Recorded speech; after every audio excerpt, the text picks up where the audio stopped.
ప్రభువా మీకు వందనాలు నిష్కరుణ ఆయనను పరమ తండ్రి మా దేవ వందనాలు స్తుతులు స్తోత్రంనైనా మీకే వందనాలు చెల్లిస్తున్నాం. మీ కృప మీ కనికరం మా ఎడల విస్తరింపజేసి దీవించి ఆశీర్వదించి స్థిరపరిచి నా ప్రభా ఇంతవరకు మాకు అనుగ్రహించిన కృపలన్నిటిని బట్టి కృతజ్ఞతలు స్తుతులు స్తోత్రం నాయన మీకే వందనాలు. ప్రత్యేకంగా నా ప్రభా ఈ దినానికి సంబంధించిన వాక్య భాగం చేత నన్ను మమ్మల్ని దర్శించమని ప్రార్థన చేస్తున్నాం. వందనాలు ప్రభా, స్తోత్రం నాయన. ప్రత్యేకంగా ఈ సమయంలో విజ్ఞాపన చేస్తూ ఉన్నాం. ఈరోజు మాతో మాట్లాడండి, మమ్మల్ని దర్శించండి.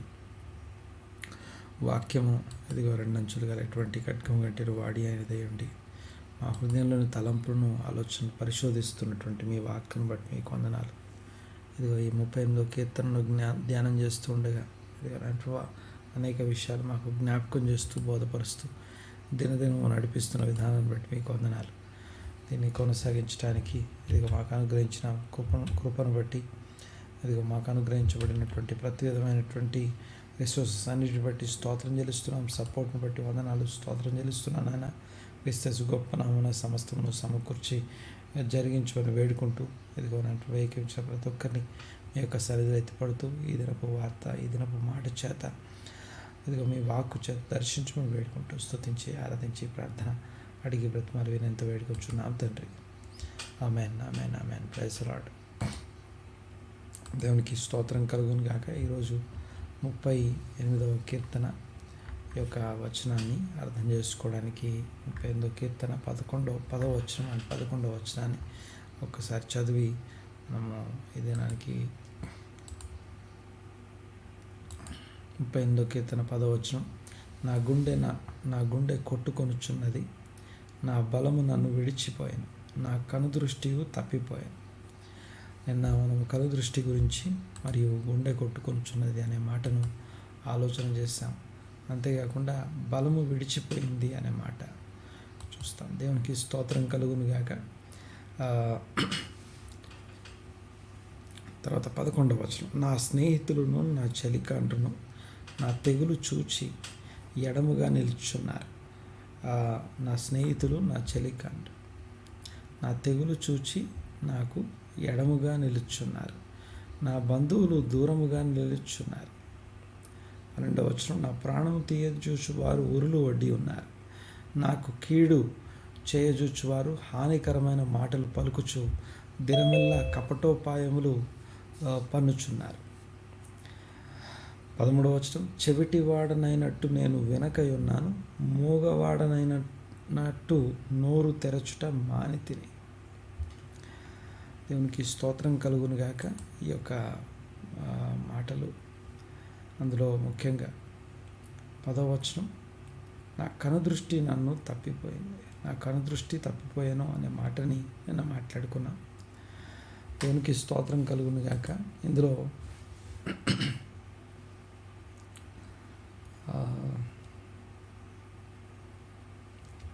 The light of my eyes అనే పదాన్ని నేను మాట్లాడుకున్నాను. వాక్యం వెల్లడి అగుటతోడనే వెలుగు కలుగును, వాక్యము వెల్లడి అగుటతోడనే వెలుగు కలుగును. ఆ వెలుగులో మనం క్రొత్త నిబంధన యోహాను సువార్తలో వెలుగు ఉండెను, ఆ వెలుగు సాక్ష్యం ఇస్తూ ఉంది. అంతేకాకుండా ఆ వెలుగులో జీవం ఉండెను, ఆ వెలుగులో జీవపు వెలుగు దేవుడు మనకి వాక్యం ద్వారా అనుగ్రహిస్తూ ఉన్నాడు. అయితే నా కన్నులకు ఉన్నటువంటి ఆ వెలుగు పోయింది అని చూస్తాం. మీకు ఒక సందర్భాన్ని మీకు ఇక్కడ ఈ సమయంలో జ్ఞాపకం చేస్తాను. ఒక వచనాన్ని యోనాతాను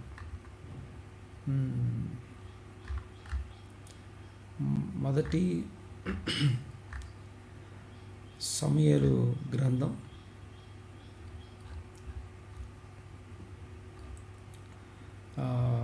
16వ అధ్యాయం 7వ వచనంలో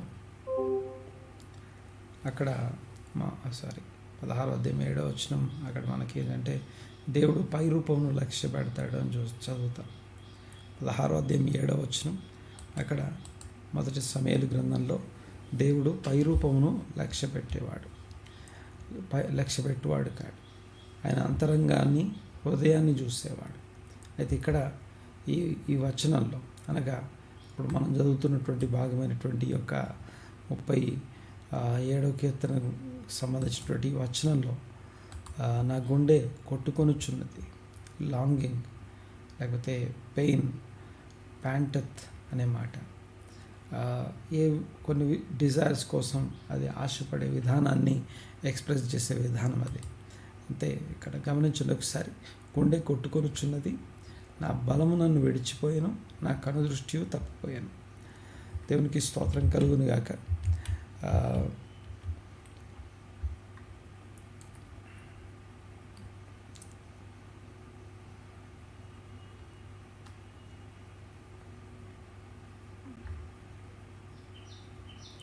మొదటి సమూయేలు గ్రంథం 14వ అధ్యాయం 27వ వచనంలో యోనాతాను, మొదటి సమూయేలు గ్రంథము 14వ అధ్యాయం 27వ వచనం అండ్ 29వ వచనం చూస్తే అక్కడ యుద్ధంలో యోనాతాను తేనెను తీసుకొని తిన్నట్టుగా చూస్తాం. ఆ తేనెను ఎప్పుడైతే తను తీసుకొని తిన్నాడో అక్కడ రాస్తుంది ఒక మాట, తన కన్నులు eyes brightened when he ate honey అని రాస్తుంది. అంటే ఆ తేనె తిన్నప్పుడు తన యొక్క కన్నులు ప్రకాశించడం మొదలుపెట్టాయని ఉంది. అంటే ఇక్కడ నా కళ్ళకు ఉన్నటువంటి దృష్టి తప్పిపోయాను అనే మాటకి ఇంగ్లీష్లో the light of my eyes అనే మాట చూస్తాం. అయితే నా కళ్ళకు ఉన్నటువంటి నా దృష్టి తప్పిపోవడం అనే మాట ఇది కేవలం అన్నీ కూడా ఎగ్జాక్ట్గా లైట్ అని మాత్రమే కాదు, రెండు అర్థాలు మనం ఇక్కడ చూస్తాం. ఒకటేమో అక్కడ ఉన్నటువంటి సమూయేలు 14వ అధ్యాయంలో ఉన్నటువంటి అంశం, యుద్ధం జరుగుతూ ఉంది. సౌలు ఆ యొక్క యుద్ధం చేసేటటువంటి వారందరితో ఒక ప్రమాణం లేకపోతే ఒక నిబంధన చేపిస్తాడు. ఏంటంటే ఎవరు కూడా ఏం తినొద్దు, ఈ యొక్క విజయం సాధించేదాకా లేకపోతే దేవుడు అనుగ్రహించబోయే ఆ విజయాన్ని రిసీవ్ చేసుకునేదాకా ఎవరు ఏం తినొద్దు అంటాడు. యుద్ధం చేసేవారు ఏం తినకపోతే శక్తి ఉంటుంది. కానీ సౌలు కొంచెం తనకున్నటువంటి ఒక మాటలో చెప్పాలంటే తెలివి తక్కువతనం అనాలి. సో దానివల్ల ఆ యొక్క ఈజీగా గెలిచే యుద్ధాన్ని కాంప్లికేట్ చేసుకోవడమే కాకుండా ప్రజలను అనగా యుద్ధం చేసే సైనికులను బాధ పెట్టాడు అనే విషయాన్ని కూడా చూస్తాం. అయితే ఈ ప్రమాణం గురించినటువంటి సంగతి తెలియని వాడు యోనాతానుకి ఈ విషయం తెలియకపోవడం వల్ల తను తేనె తీసుకొని తిన్నట్టుగా చూస్తాం.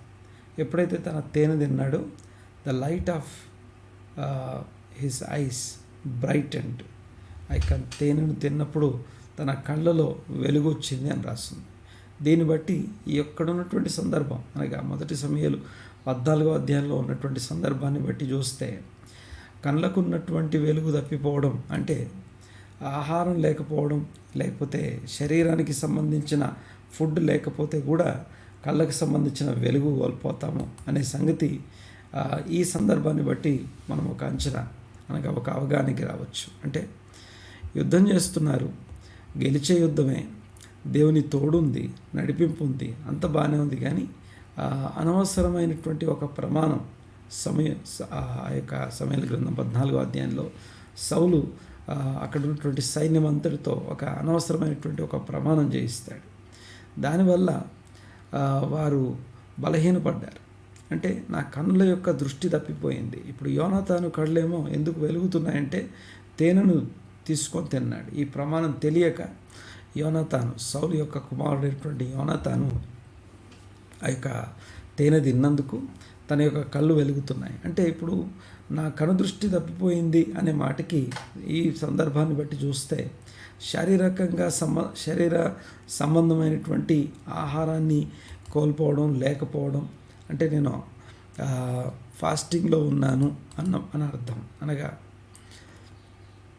అంతేకాకుండా ఇది ఒక అర్థాన్ని ఇస్తే అంటే స్పిరిచువల్ కనుదృష్టి అనగా ఈ యొక్క కళ్ళలో ఉండే వెలుగు తప్పిపోవడానికి కారణం ఒకటి ఆ యొక్క శరీర సంబంధమైనటువంటి ఆహారం దొరకకపోవడం, తీసుకోకపోవడం, ఫాస్టింగ్లో ఉండడం, ఇలాంటి దాన్ని బట్టి కూడా కనుదృష్టి తప్పిపోట అనే అంశాన్ని ఒకటి చూస్తాం. రెండవ అంశం ఏంటంటే ఈ యొక్క నీ వాక్యం వెల్లడి అగుట తోడనే వెలుగు కలుగును అని రాస్తుంది. అంటే వాక్య ప్రత్యక్షత లేని స్థితి కూడా కనుదృష్టి తప్పిపోవడాన్ని సూచిస్తూ ఉంది. వాక్య ప్రత్యక్షత అనగా వాక్యం యొక్క అందుకే మనము మొదటిసారి ఈ కళ్ళు వెలిగించబుట్ట అనే అంశాన్ని మనము ఆదికాండం 3వ అధ్యాయంలో చూస్తాం.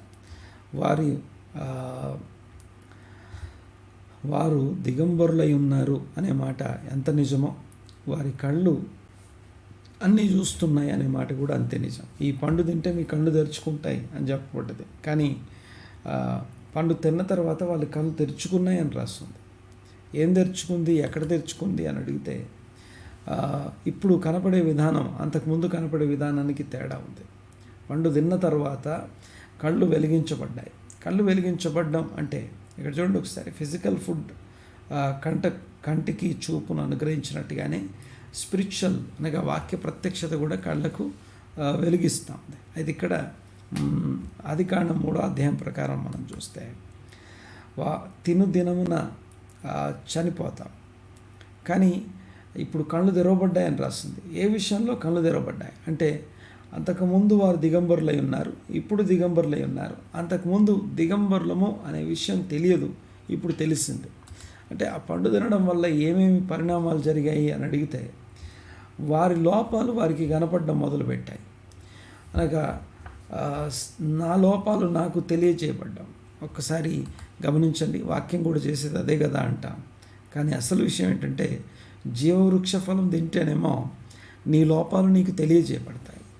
ఓకే, సో లోపములు తెలియజేయబడుట అనగా హృదయ తలంపులు పరిశోధించబడుట జరిగినప్పుడు ఇది క్షేమము తర్వాత జీవము అనబడుతున్నటువంటి అంశాలని ఆధారం చేసుకొని జరగడం వేరు, మరణము మరియు ఆత్మన్యూనతా భావంలోకి నెట్టివేసే విధంగా కళ్ళు తెరవబడడం వేరు.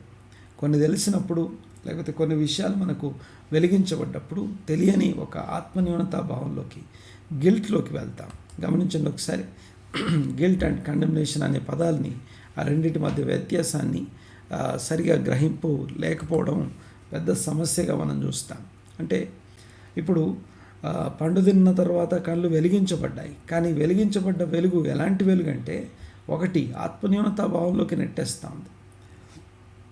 నేను దిగంబరుడను, నేను దిగంబరురాలను అనగా నేను ఎలాంటి వస్త్రాలు లేకుండా ఉన్నాను. ఇది ఆల్రెడీ అంతకు ముందు నుంచే ఉంది. ఇప్పుడు కళ్ళు తెరవబడ్డాయంటే ఈ దిగంబరత్వం ఎంత చెడ్డదో, లేకపోతే అంటే మన లోపాలు మనకు వాక్యం తెలియజేయడం వేరు, వాక్యం ద్వారా తెలియజేయబడడం వల్ల కళ్ళు వెలిగించబడడం వేరు, జీవవృక్ష ఫలం తినడం వల్ల కళ్ళు వెలిగించబడడం వేరు. అంతేకాకుండా ఆ యొక్క మంచి చెడులను తెలివినిచ్చే వివేచననిచ్చే ఆ యొక్క వృక్ష ఫలం తినడం వల్ల కళ్ళు వెలిగించబడడం వేరు. రెండిటికి చాలా తేడా ఉంది. రెండిటికి ఉన్నటువంటి తేడా గమనించండి ఒకసారి. ఈ రెండిటి తేడాను కొద్దిగా అర్థం కావడానికి ఈ విషయాన్ని మీకు జ్ఞాపకం చేస్తాను. గమనించండి ఒకసారి, ఈ రెండింటి మధ్య తేడా. ఒకటేమో 1 minute.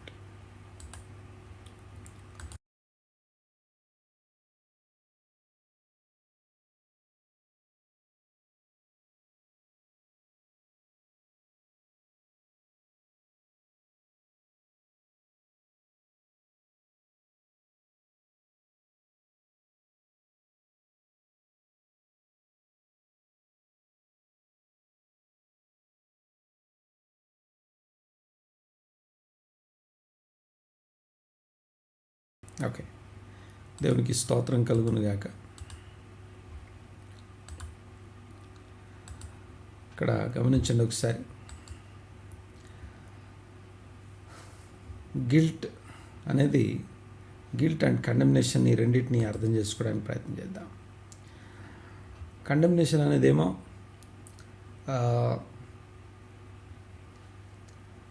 ఒక హోప్లెస్నెస్ని క్రియేట్ చేస్తుంది, సెల్ఫ్ రిజెక్షన్ని క్రియేట్ చేస్తుంది. సెల్ఫ్ రిజెక్షన్ అంటే నిన్ను నువ్వు రిజెక్ట్ చేసుకుంటావు. తర్వాత ఈ వచనం మీరు రోమీయులకు రాసిన పత్రిక 8వ అధ్యాయం 1వ వచనంలో ఇప్పుడు క్రీస్తు యేసునందున్న వారికి ఏ శిక్షా విధి లేదు అని ఉంటుంది. అక్కడ కండెమ్నేషన్ అంట. ఇప్పుడు ఆ యొక్క మంచి చెడులు తెలివినిచ్చే వృక్షఫలం తిన్నప్పుడు, కళ్ళు వెలిగించబడ్డప్పుడు ఈ కండెమ్నేషన్ అనేది వారి జీవితంలోకి ప్రవేశిస్తుంది. చూడండి ఒకసారి, కండెమ్నేషన్ అనేది ఏం చేస్తుంది, అంతేకాకుండా గిల్ట్ అనేది ఏం చేస్తుంది, ఈ రెండింటిని ఒక్కసారి అర్థం చేసుకోవడానికి ప్రయత్నం చేద్దాం. కండెమ్నేషన్ అనేది హోప్లెస్నెస్ని, సెల్ఫ్ రిజెక్షన్, తర్వాత అంతేకాకుండా మనం చేసిన తప్పు వల్ల లేకపోతే మనం చేసినటువంటి పాపం వల్ల విమోచన అసాధ్యం, నిన్నెవడు రక్షించలేడు, నువ్వు ఇందులో నుంచి బయటికి రాలేవు అనే విధంగా ఒక రకమైనటువంటి నిరీక్షణ ఆధారం లేని స్థితి. తర్వాత నిన్నెవరు విడిపించలేరు ఇందులో నుంచి. తర్వాత నిన్ను నువ్వే తృణీకరించుకునే పరిస్థితి, మనల్ని మనమే తృణీకరించుకోవడం. ఇది చూడండి ఒకసారి, వాక్యము నీ హృదయంలోనికి వెళ్ళి నీ ఆలోచనలు పరిశోధించింది అంటే అందులో ఈవిల్ ఏంటో గుడ్ ఏంటో నీకు రెండు తేడా తెలుస్తాయి. అప్పుడు కండెమ్నేషన్ అంటే ఈ యొక్క నువ్వు రెడీమ్ చేయబడలేవు, లేదా విమోచింపబడలేవు, లేకపోతే నిరీక్షణ అనేది నీకు లేనే లేదు, లేకపోతే నువ్వు ఇందులో నుంచి బయటికి రాలేవు అని చెప్పే విషయాన్ని కండెమ్నేషన్ అంట. అంటే ఇప్పుడు దిగంబరత్వానికి సంబంధించిన కళ్ళు వెలిగించబడ్డాయి అని అంటే, దిగంబరత్వానికి సంబంధించినటువంటి ఎదిగో మేము దిగంబరులు మన సంగతి ఇప్పుడు ఆ పండు తిన్నప్పుడు తెలిసింది, మంచేదో చెడేదో వివేచించడం ద్వారా తెలిసింది. అయితే ఇక్కడ ఈ విషయాన్ని కొంచెం నేను చెప్పే విషయాన్ని అర్థం చేసుకున్నాను. ఒక చెట్టు యొక్క ఫలాన్ని బట్టి ఆ చెట్టు ఎలాంటిదో నిర్ణయించబడుతుంది. చెట్టు ఇచ్చే రిజల్ట్ని బట్టి అదేంటిదో, అంటే ఇప్పుడు కళ్ళు వెలిగించబడడం అనేది వాక్యం ద్వారా జరుగుతుంది. వాక్యం వెల్లడైనప్పుడు కళ్ళు వెలిగించబడుతున్నాయి. అంతేకాకుండా ఈ మంచి చెడులకు తెలివినిచ్చే వృక్ష ఫలాన్ని అనగా పాపమును, ఆజ్ఞను అతిక్రమించడం ద్వారా కూడా కళ్ళు తెరవబడుతున్నాయి. కానీ అది నేను ఆజ్ఞను అతిక్రమించాను అనే విషయం నాకు తెలిసినప్పుడు ఎలాంటి అవగాహనకి వెళ్తున్నాను అనేది, నేను తిన్నది ఎలాంటిది అనేది నాకు తెలియజేస్తుంది. అయ్యో నాకు కళ్ళు తెరిపించావు అని చెప్తాం. ఎవరైనా సరే నీ లోపల కండెమ్నేషన్ అనగా సెన్స్ ఆఫ్ హోప్లెస్నెస్ అనగా నీ యొక్క నిరీక్షణ లేని పరిస్థితిని నీకు జ్ఞాపకం చేయడం, తర్వాత నువ్వు చేసిన రాంగ్, నువ్వు చేసినటువంటి బ్యాడ్ యాక్ట్, లేకపోతే పాపము, తప్పు ఏదైనా సరే అది చేసిన దానివల్ల నీకు నిరీక్షణ లేదు అని చెప్తూ ఉంటే, లేకపోతే నిన్ను ఎవరు విమోచింపలేరు, నువ్వు తప్పించబడలేవు అని చెప్తా ఉంటే, నీకు రిజెక్షన్ అనగా నువ్వు యు ఆర్ రిజెక్టెడ్ అని సెల్ఫ్ రిజెక్షన్ అంట. ఇది జరుగుతుంటే దీన్ని కండెమ్నేషన్ అంట. తర్వాత ఇక్కడ గమనించండి ఒకసారి, ఈ కండెమ్నేషన్ ఏం చేస్తుందంటే ఒక సెల్ఫ్ కండెమ్నేషన్ లేకపోతే దేవుని చేత కండెమ్ చేయబడడం, ఇవి చాలాసార్లు కండెమ్ అంటే గద్దించడం అంట, గద్దింపు పొందడం అంట, హెచ్చరించబడడం. అయితే నన్ను ఎవరు హెచ్చరిస్తున్నారు అనేది చాలా ప్రాముఖ్యమైనటువంటి విషయం. ఇకపోతే చూడండి ఒకసారి, ఇది కండెమ్నేషన్ అయితే మరి గిల్ట్ అంటే ఏంటి? మరి ఒక్కసారి ఇది అర్థం చేసుకోవడానికి ప్రయత్నం చేద్దాం. గిల్ట్ అనేది ఒక ఇంటర్నల్ అవేర్నెస్ అనగా మన లోపల ఒక రకమైనటువంటి, అది కూడా అవగాహన కలిగిస్తూ ఉంది. గిల్ట్ వేరు, కండెమ్నేషన్ వేరు. గిల్ట్ అండ్ కండెమ్నేషన్ రెండు వేరు అంశాలు. కండెమ్నేషన్ అంటేనేమో సెల్ఫ్ రిజెక్షన్ ఉంటుంది, బట్ గిల్ట్ ఏమో సెల్ఫ్ రిఫ్లెక్షన్ ఉంటుంది. లేకపోతే నన్ను నేను పరీక్షించుకోవడానికి సహాయం చేస్తుంది ఇది గిల్ట్ అనేది. చూడండి ఒకసారి, ఇక్కడ ఇదొక సహజ లేకపోతే న్యాచురల్ కన్స్ట్రక్టివ్ ఎమోషన్. అది గిల్ట్ అనేదేమో కన్స్ట్రక్టివ్ ఎమోషన్, ఈ కండెమ్నేషన్ అనేదేమో డిస్ట్రక్టివ్ ఎమోషన్. నేను హీబ్రూ మీనింగ్స్ని ఆధారం చేసుకొని ఈ మాటలు చెప్తున్నాను. డోంట్ గో విత్ ఏమంటాం ఇంగ్లీష్ డిక్షనరీస్లో నుంచి వీటిని వెతకండి. చూడండి ఒకసారి, బైబిల్లో గిల్ట్ అనేది మనకి తెషువ అనగా మారు మనస్సు పొందడానికి, మారు మనస్సును మనకు సర్వ్ చేస్తుంది. మారు మనసు పొందడానికి మనకి సహాయం చేస్తుంది. మారు మనసు ఇప్పుడు చూడండి, ఒకసారి నీ తప్పులే నీకు తెలియకపోతే నీ యొక్క ఇప్పుడు స్వపరీక్ష దినాలు అంటాం. స్వపరీక్ష చేసుకుంటే మన సంగతులు మనకు తెలుస్తూ ఉన్నాయి. ఒక్కొక్క విషయం తెలుస్తున్నప్పుడు కళ్ళు తెరవబడుతున్నాయి. ఆ కళ్ళు తెరవబడడం కనుక నిన్ను నీకు రిజెక్ట్ చేసే విధంగా నీకు అనిపిస్తుంటే, లేకపోతే సెల్ఫ్ రిజెక్షన్ అవ్వచ్చు, లేకపోతే మీరు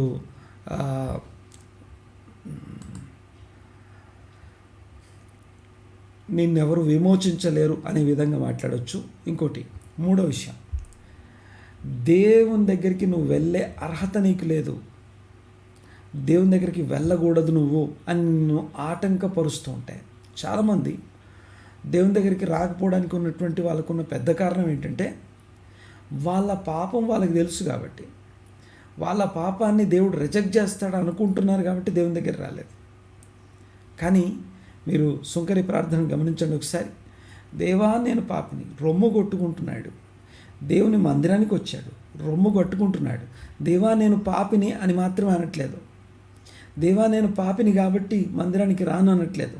దేవా నేను పాపిని, నన్ను కరుణించుము అంటున్నాడు. అంటే ఈ గిల్ట్ అనేది ఒకటి మారు మనస్సు పొందడానికి హెల్ప్ చేస్తుంది. తర్వాత రెండోది మన యొక్క మిస్టేక్ని, మన యొక్క తప్పును, మన యొక్క పాపాన్ని అడ్మిట్ లేకపోతే సరెండర్ చేసి, yes lord this is what I'm done, లేకపోతే ఐ డిడ్ దిస్ వన్, నేను ఇది చేసి ఉన్నాను కాబట్టి దయచేసి నా వల్ల ఇది జరిగింది కాబట్టి నేను దీన్ని మార్చుకోవడానికి నాకు ఒక అవకాశం కల్పించమని దేవుని కనికరం కోసం వెళ్ళడానికి గిల్ట్ అనేది మనకి సహాయం చేస్తుంది. Okay, in the Jewish concept, Bible కాన్సెప్ట్లో ఈ యొక్క గిల్ట్ అనేది ఒక కన్స్ట్రక్టివ్ ఎమోషన్. అందుకనే దీన్నే పౌలు మాట్లాడుతూ దైవ చిత్తానుసారమైన దుఃఖము రక్షణార్థమైన మారు మనస్సు కలుగజేయును అని రాస్తుంది. గమనించండి ఒకసారి. గిల్ట్ యొక్క పర్పస్ వేరు, కండెమ్నేషన్ యొక్క పర్పస్ వేరు. అయితే తెలియక కొంతమంది ఏమో అసలు తమ పాపాన్ని తాము ఒప్పుకోవడానికి కానీ, అసలు ఒప్పుకోవడమే పాపం అనుకునే టీచింగ్ దగ్గరికి వచ్చారు. అసలు పాపం ఒప్పుకోవడమే తప్పు. దేవా నేను పాపి, నన్ను ఒప్పుకోకూడదు ఇక, ఎందుకంటే క్రీస్తు యేసునందు మన పాపాలన్నీ క్షమించబడ్డాయి కాబట్టి, అన్నీ ఆయన చూసుకున్నాడు కాబట్టి, ఆయన సమాప్తమైనది అన్నాడు కాబట్టి ఇక నువ్వు ఒప్పుకోవాల్సిన పని లేదని. కానీ పరిశుద్ధాత్ముడు ఆయన చేసే మొదటి పని పాపమును ఒప్పింపజేస్తాడు. పాపమును ఒప్పింపజేయాలంటే ఫస్ట్ నీతో ఒప్పింపజేయాలంటే దాన్ని నీకు వివరించాలి కదా. వాక్యంలో నుంచి తీసి ఇదిగో ఈ ఆజ్ఞని నువ్వు అతిక్రమించి పాపం చేసావు, ఆజ్ఞాతిక్రమం వల్ల పాపం కలిగింది, ఆ పాపం వల్ల వచ్చే జీతం మరణము, ఆ మరణ సంబంధమైనటువంటి విషయాలు నువ్వు కలిగి ఉన్నావని ఒక అవగాహన కల్పించటం. చాలాసార్లు పరిశుద్ధాత్ముడు మనల్ని అజ్ఞానంలోకి నెట్టాడు, జ్ఞానంలోకి నెట్టిస్తాడు. బుద్ధి వాక్యము, జ్ఞానవాక్యము, బుద్ధి జ్ఞానములు కలిగించే వాక్య బోధ పరిశుద్ధాత్మ ద్వారా జరిగే వరాలు అవి, పరిశుద్ధాత్మ ద్వారా జరిగే విషయాలు. గమనించండి ఒకసారి. ఇక్కడ అసలు పాపాలే ఒప్పుకోవాల్సిన అవసరం లేదు అనుకోవడానికి కారణం ఏంటంటే, నేను పాపాల వైపు ఆలోచన చేస్తే, నేను చేసిన తప్పుల గురించి స్టడీ చేయడం స్టార్ట్ చేస్తాను. దేవుని వాక్యం యొక్క ఫస్ట్ పని, మొదటి పని హృదయంలోని తలంపులను, ఆలోచనను పరిశోధన చేసి సపరేట్ చేస్తుంది. ఈవిల్ అండ్ గుడ్ని సపరేట్ చేస్తుంది, కీళ్లను మూలుగను సపరేట్ చేసినట్టుగా, తర్వాత ప్రాణాన్ని ఆత్మను సపరేట్ చేసినట్టుగా. అవి చూడడానికి రెండు ఒకేలాగా ఉంటాయి. అనగా దేవుని వాక్యము నీకు ఎక్కడ లేని వివేచన ఇస్తుంది. ఆ వివేచన చేత బుద్ధి జ్ఞానం మనకు కలుగుతూ ఉంది. పరిశుద్ధాత్ముడు పాపమును ఒప్పింపజేస్తాడు, దేవుని వాక్యంలో ఉన్న సంగతులు బోధించి ఒప్పింపజేస్తాడు. ఈ ఒప్పింపజేయడం అనేది అది గిల్ట్లోనికి నడిపిస్తుందా, కండెమ్నేషన్కి నడిపిస్తుందా అనేది ప్రాముఖ్యమైనటువంటి విషయం. ఈవెన్ ఒక దైవజనుడిగా వాక్యం చెప్తున్నప్పుడు, లేదా నేను కూర్చొని వాక్యం వింటున్నప్పుడు, విన్న వాక్యము నేను పాపిని అనిపించడం అనేది రెండిట్లో కామన్ పాయింట్. అంటే రెండు పాజిటివ్గా కానీ నెగిటివ్ కానీ నేను పాపిని అనిపించడం కామన్ పాయింట్. కానీ నేను పాపిని కాబట్టి ఇప్పుడు నేను దేవుని దగ్గరికి వెళ్ళను. ఆదామా నువ్వు ఎక్కడ అంటే, ఇదిగో ఈ పొదల మధ్య దాక్కున్నాను, నేను పాపిని కాబట్టి, లేదా ఆ పాపం నేను దిగంబరుడను కాబట్టి. అంటే దిగంబరత్వం అనే ఒక లోపం తనలో ఉంది. ఆ లోపం ఏమంటావు అంటే, నువ్వు దిగంబరుడు అన్న సంగతి నీకు చెప్పింది ఎవరు అంటాడు. దేవుడు అడుగుతున్న ప్రశ్న, నీవు దిగంబరుడు అన్న సంగతి నీకు తెలియజేసింది ఎవరు అంటే, నేను తినవద్దన్న పండు తిన్నావా అంటాడు. చూడండి ఒకసారి. అంటే జరిగే విషయాన్ని బట్టి ఏం చేస్తుంటాడో తెలిసిపోతుంది. అయితే విషయం ఏంటంటే దేవుని దగ్గరికి రావడానికి, పొదల్లో దాక్కోవడానికి కారణం ఏంటి? అది నువ్వు దేవుని దగ్గరికి వెళ్ళకూడదని చెప్పే కండెమ్నేషన్. ఈ కండెమ్నేషన్ అనేది వాక్యం వల్ల రాదు, కానీ మనం పాపం అంటే ఏంటో వివేచించడం ద్వారా అదొక మోసపూరితమైనటువంటి ఒక ఎమోషన్. అది మోసపూరితమైనటువంటి డిస్ట్రక్టివ్ ఎమోషన్ అంటాం. బట్ గిల్ట్ అనేది, according to Jewish teachings, guilt అనేది కన్స్ట్రక్టివ్ ఎమోషన్, దైవచిత్తానుసారమైన దుఃఖం. అక్కడ దుఃఖం కలగకముందు ఏమేమి ఉన్నాయో చదవండి ఒకసారి. ఆ యొక్క 2 కొరింథీ పత్రికలో దైవచిత్తానుసారమైన దుఃఖం రక్షణార్థమైన మారు మనసు పుట్టిస్తూ ఉంది. ఆ యొక్క మారు మనస్సును పుట్టించడం అంటే తెషువా అంటాం. మారు మనసు పొందడం అంటే తెషువా. ఇక్కడ ఈ గిల్ట్ అనేది ఏం చేస్తుందంటే మనల్ని మారు మనసు పొందడానికి సహాయం చేస్తుంది. అట్ ద సేమ్ టైం తప్పుల్ని లేకపోతే పాపాలని సరిదిద్దుకోవడానికి సహాయం చేస్తుంది. చూడండి ఒకసారి. నశించిన దానిని వెతికి రక్షించడానికి మనుష్య కుమారుడు వచ్చాడు. మనుష్య కుమారుడు ఎలా వెతికాడు, ఎలా రక్షించాడు అని చెప్పడానికి ఒక పర్టికులర్ ఎగ్జాంపుల్ మనకి వాక్యంలో ఉంది. నశించిన దాన్ని వెతికి రక్షించడానికి మనుష్య కుమారుడు వచ్చాడు అనే మాట ఏ సందర్భంలో వాడబడింది? ఎవరైనా సరే సందర్భాన్ని జ్ఞాపకం చేయండి.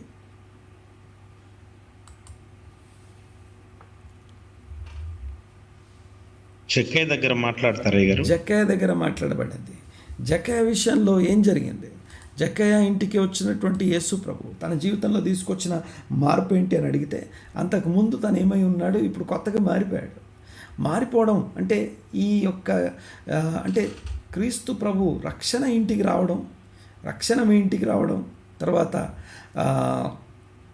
నశించింది వెదకి రక్షించబడ్డం. ఇప్పుడు జక్కయ్య రక్షించబడ్డాడు. ఎలా రక్షించబడ్డాడు గమనించండి ఒకసారి. ఏ విధంగా రక్షించబడ్డాడు? తన మిస్టేక్స్ ఏంటో తనకు తెలియజేయబడ్డాయి. తను ఎవరెవరి దగ్గర అన్యాయంగా వసూలు చేస్తాడో వాటన్నిటికీ 4 గంటలు రిటర్న్ ఇస్తానంటున్నాడు. ఆ రిటర్న్ ఇచ్చే మనసు కలగడం ఇది వితౌట్ గిల్ట్, అనగా వాక్య ప్రత్యక్షత యొక్క ఆ గిల్ట్ రాకపోతే, వాక్య ప్రత్యక్షత వల్ల కలిగినటువంటి ఆ గిల్ట్ అనేది, అంటే గిల్ట్లో ఎప్పుడు గిల్టీగా ఉండమని నేను చెప్పట్లేదు, కానీ ఆ గిల్ట్ ఏది సర్వ్ చేస్తుందో, గిల్ట్ మనలో కలుగజేసే అంశాన్ని మనం దానికి, అంటే గిల్ట్ మనలో ఏం కలుగజేయడానికి మనకి ఇవ్వబడిందో దాని యొక్క పర్పస్ నెరవేరితే మనం ఎప్పుడు దాంట్లోనే ఉండం. తర్వాత సెల్ఫ్ రిజెక్షన్, తర్వాత నేను విమోచించబడే అవకాశం లేదు, తర్వాత నేను దేవుని దగ్గరికి వెళ్ళను, దేవుని దగ్గరికి రాకుండా దేవుని నుంచి దూరంగా ఉండేటట్టు చేసే అంశాలు. చాలామంది ఏదన్నా విన్నప్పుడు, ఉదాహరణకి సాక్ష్యం చెప్పడం ఉందనుకోండి, ఎవరైనా మీ సాక్ష్యాన్ని కామెంట్ చేయగానే మీకు కళ్ళు తెరవబడతాయి. అయ్యో నేను తప్పు మాట్లాడానా, ఇలా మాట్లాడానా, అలా మాట్లాడానా అని గుర్తొస్తుంది. ఆ తర్వాత నుంచి సాక్ష్యం చెప్పడం మానేస్తాం. అంటే సాక్ష్యం చెప్పడం మానేసామంటే తప్పు సరిదిద్దుకోవడం అనే విషయాన్ని మనం పక్కన పెట్టేసి, అంటే దట్ ఈస్ కండెమ్నేషనా గిల్టా అనే సంగతి జస్ట్ నేను పదాలు మాత్రమే మాట్లాడుతున్నాను. అంటే ఎగ్జాక్ట్ ఆ పదాల మీనింగ్స్ని బట్టి వెళ్ళొద్దు. నేను చెప్పే కాన్సెప్ట్స్ని ఆధారం చేసుకొని వెళ్ళండి. గమనించండి ఒకసారి. ఇప్పుడు నాకు ఒక విషయం తెలియజేయబడ్డప్పుడు నేను దేవునికి దూరం అయిపోతున్నాను, తప్పులు సరిదిద్దుకోవట్లేదు, లేకపోతే ఏమంటామంటే నన్ను నేను రిజెక్ట్ చేసుకుంటున్నాను, నేను నరక పాత్రుడిని, లేకపోతే అగ్నికి పాత్రుడిని, లేకపోతే శిక్షకు పాత్రుడిని అని చెప్పేసి నన్ను నేనే రిజెక్ట్ చేసుకుంటూ బ్రతుకుతున్నాను అంటే దాన్ని కండెమ్నేషన్ అంటాం. దాన్ని అది నెగిటివ్ డిస్ట్రక్టివ్ ఒక ఎమోషన్, అది నెగిటివ్ డిస్ట్రక్టివ్ ఎమోషన్, అది నిన్ను నాశనం చేసే ఎమోషన్. బట్ గిల్ట్, దైవచిత్తానుసారమైన దుఃఖంలో దుఃఖం ఉండదు, సంతోషం ఉంటుంది. ఆ సంతోషం ఎందుకు అంటే మారు మనసు పొందడానికి నీకు ఒక అవకాశం కల్పిస్తుంది. అంతేకాకుండా నువ్వు మారు మనసు పొందడానికి సంబంధించి ఒక అవగాహన కల్పించడం, లేకపోతే ఒక వివేచన కల్పించడం, తర్వాత ఒక జ్ఞానం తెలియజేయడం, తర్వాత కన్స్ట్రక్టివ్ ఎమోషన్. అది ఈ రెండిటి మధ్య తేడాని కొద్దిగా అర్థం చేసుకోవాలి. గమనించండి ఒకసారి. ఇంకొక విషయాన్ని ఇక్కడ మీకు జ్ఞాపకం చేస్తాను. దావీదు మహారాజు బెత్షెబాతో పాపం చేసినప్పుడు నాతాను ప్రవక్త వచ్చి, నాతాను ప్రవక్త ద్వారా దావీదు గద్దించబడ్డాడు. గద్దించబడ్డప్పుడు గమనించండి ఒకసారి, కండెమ్నేషన్ అండ్ గిల్ట్ ఈ రెండింటిని మీరు అబ్జర్వ్ చేస్తే, దేవా నేను పాపిని, నీ కృప చొప్పున నన్ను కరుణించుము అని ప్రార్థన చేస్తున్నాడు. 51వ కీర్తనలో నీ కృప చొప్పున నన్ను కరుణించమంటున్నాడు. అంతేగాని నేను పాపిని, నేను ఇక ఎప్పటికి నీ సన్నిధికి రాను, ఇంకా రాలేను అని చెప్పేసి మాట్లాడట్లేదు. దేవుని సన్నిధిని ఆశ్రయించడానికి గిల్ట్ సహాయం చేస్తుంది, సరిగ్గా ఆశ్రయించడానికి. చూడండి ఒకసారి, ఆ పాపాలని, తప్పుల్ని, మిస్టేక్స్ని అలాగే ఉంచుకొని దేవుని సన్నిధికి రావడానికి అది కాదు అసలు విషయం. అది కాదు దేవుని వాక్యం యొక్క ఉద్దేశం, దేవుని యొక్క పర్పస్ అది కాదు. మచ్చ, ముడత, డాగు, కలంకం అవన్నీ అలాగే ఉంచేసి పైన కవర్ చేయడం దేవుని చిత్తం కాదు, ఉద్దేశం కాదు. అయితే వాక్యము వివేచించి మచ్చలను, ముడతల్ని, ఆ యొక్క డాగుల్ని, కలంకాల్ని ఎత్తి చూపిస్తుంది. ఆ ఎత్తి చూపించడం యొక్క ఉద్దేశం ఏంటంటే మారు మనసు పొంది సరి చేసుకొని వాక్యోదకం అనబడుతున్న వాక్య స్నానం దగ్గరికి రావడానికి సహాయం, కడగడానికి సహాయం చేస్తుంది తప్ప నిన్ను దేవుడి నుంచి ఇంకా నువ్వు దూరం వెళ్ళిపో. ఈవెన్ ఈ పాయింట్ జాగ్రత్తగా వినాలి. బోధకుడి సమస్య కాదు, బోధ చేసేవాడు నీ యొక్క దోపాల్ని, నీ యొక్క సమస్యల్ని ఎత్తి నీకు చూపిస్తున్నాడు అంటే బోధ సమస్య కాదు, ప్రాబ్లం. దాన్ని నేను ఎలా తీసుకుంటున్నాను అన్నది పాయింట్ అక్కడ. ఎందుకంటే ఆ తీసుకునేవాడు కనుక గిల్ట్ ఆర్ కండెమ్నేషన్ ఎటువైపు వెళ్తున్నాడు, నేను కేవలం పదాలు మాత్రం చూడొద్దు ఇక్కడ, వాటి యొక్క కాన్సిక్వెన్సెస్, అవి ఎలా ప్రవర్తిస్తున్నాయి, ఎలాగా మన జీవితాల్లో కార్యాలు చేస్తున్నాయి అనే దాన్ని మనం గమనించాలి. దేవునికి స్తోత్రం కలుగును గాక. ఇంకొక విషయం చెప్పేసి ప్రార్థనలోకి వెళ్ళిపోదాం మనం. ఇక్కడ ఈ గిల్ట్ అనేది ఒక సెల్ఫ్ అవేర్నెస్, అది ఇంటర్నల్ అవేర్నెస్. అది మనం చేసిన తప్పు లేకపోతే ఇబ్బంది ఏవైతే ఉన్నాయో, హీబ్రూ భాషలో గిల్ట్ని అషామా అంటారు. హీబ్రూ భాషలో గిల్ట్ని అషామా అంటారు, which is constructive spiritual emotion అది. బట్ కండెమ్నేషన్ని రెండు పదాలు ఉన్నాయి ఇక్కడ. కండెమ్నేషన్ అనే పదానికి రెండు పదాలు, గినుయి, తర్వాత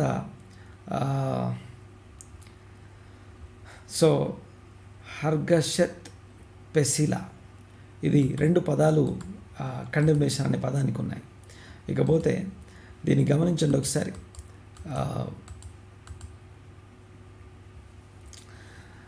గిల్ట్ వల్ల లేకపోతే ఆ రెండిటి వల్ల ఏమేమి జరుగుతాయి మన జీవితాల్లో. పాపం యొక్క అవేర్నెస్ గిల్ట్ కలిగిస్తుంది, కండెమ్నేషన్ కలిగిస్తుంది. తర్వాత పశ్చాత్తాపం మారు మనసు వైపు, గిల్ట్ ఏమో పశ్చాత్తాపం మారు మనసు వైపు నడిపిస్తుంది, బట్ కండెమ్నేషన్ ఏమో మనల్ని దేవునికి, వాక్యానికి, సహవాసానికి, ప్రార్థనకి దూరమయ్యేటట్టు చేస్తుంది. తర్వాత దేవుని వాక్యంలో తర్వాత ఆత్మీయంగా ఎదగడానికి గిల్ట్ సహాయం చేస్తే, లేకపోతే సెల్ఫ్ వ్యూ అంటాం కదా, అనగా మనల్ని మనం ఐ డిడ్ రాంగ్ అని గిల్ట్ చెప్తే, కండెమ్నేషన్ అనేది అంటే ఐఎమ్ వర్త్లెస్, నా వల్ల ఏ ప్రయోజనం లేదనే దగ్గర తీసుకెళ్తుంది. తర్వాత ఫర్గివ్నెస్, ఈ యొక్క గిల్ట్ వల్ల నేను ఈ పాపం చేశాను అని, ఐ డిడ్ రాంగ్ అని, నేను పాపిని అని చెప్పి దేవుని సన్నిధికి వెళ్ళినప్పుడు క్షమాపణ ఆఫర్ చేయబడుతుంది. బట్ ఐఎమ్ వర్త్లెస్ అని కండెమ్నేషన్తో దేవునికి దూరంగా వెళ్ళిపోయే వాళ్ళు దేవుని సన్నిధికి తిరగడానికి ఇంకొక అవకాశం వాళ్ళకి ఇవ్వబడుతుంది. సో గిల్ట్ అనేది నేను ఫిక్స్ చేసుకోవాల్సిన, నేను సరి చేసుకోవాల్సిన విషయాలు నాకు జ్ఞాపకం చేస్తూ ఉంటే, కండెమ్నేషన్ అనేదేమో there is no hope for me, నీకు నిరీక్షణే లేదు, నువ్వు గొప్ప పాపివి, దేవుని నుంచి దూరం జరుగు, ఇంకోసారి దేవుని సన్నిధికి వెళ్ళకు, అసలు ప్రార్థన చేయకు అని చెప్తుంది. చాలామంది ఒక మాట అన్నప్పుడు జస్ట్ ఒక వర్డ్ చెప్తాను చూడండి ఒకసారి.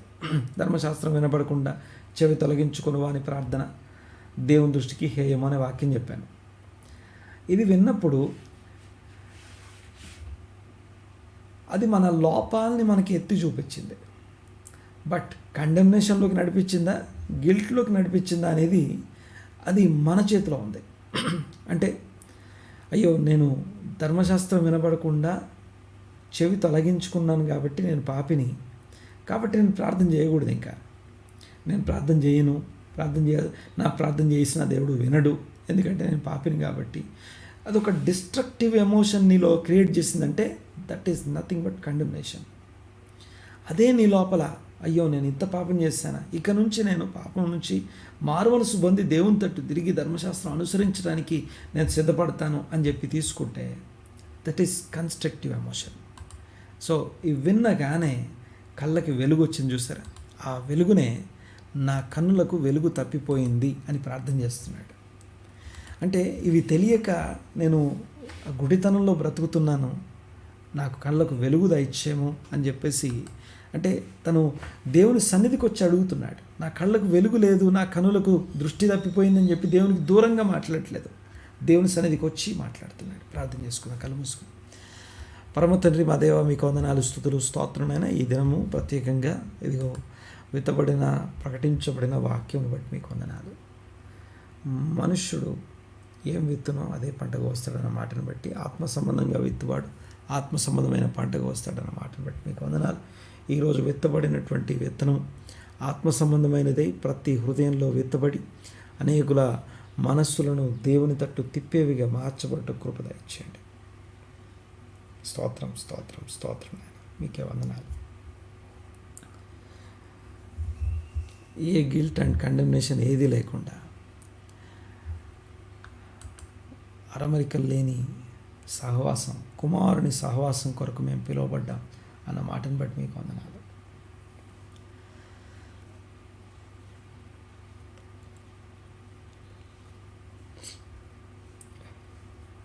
దేవునితోనూ వాక్యంతోనూ సహవాసంతోనూ కలిసి ఉండకుండా చేసే ప్రతి కండెమ్నేషన్ అండ్ గిల్ట్ నుంచి సంఘాన్ని, సంఘంలో ఉన్న ప్రతి సోల్ని విడిపించమని ప్రార్థన చేస్తున్నాం. ఈరోజు ఇక్కడ లేని వారు అనేకులు ఆ కండెమ్నేషన్ వల్ల, గిల్ట్ వల్ల, తమని తాము రిజెక్ట్ చేసుకోవడం వల్ల ఆ స్థితి నుంచి వారు తప్పించుకొని దాచబడి తమని తాము హైడ్ చేసుకోవడానికి అంజూరపు ఆకులను, పొదలను ఆశ్రయంగా చేసుకున్న వారందరిని బట్టి ఈ సమయంలో ప్రార్థన చేస్తున్నాను. దేవుణ్ణి ఆశ్రయంగా చేసుకునే మనస్సు ప్రతి ఒక్కరికి కలుగజేయబడును గాక. సమస్త ఘనత, మహిమ, ప్రభావం మీకు ఆరోపిస్తూ ప్రతి వ్యక్తి యొక్క పాపదోషములను పరిహరించి క్రీస్తు రక్తం చేత శుద్ధీకరించి, పరిశుద్ధపరిచి, పవిత్రపరిచి శక్తి కలిగినటువంటి మీ యొక్క రక్షణ విమోచన కార్యం ప్రతి వ్యక్తి అనుభవించడం కృప దయచేయమని వేడుకుంటూ ప్రతి వ్యక్తిని దీవించి, ఆశ్రయించి, స్తుతించి ప్రార్థన అడిగి బ్రతిమాలు వినేంత వేడుకొంచున్నాం తండ్రి. Amen amen amen.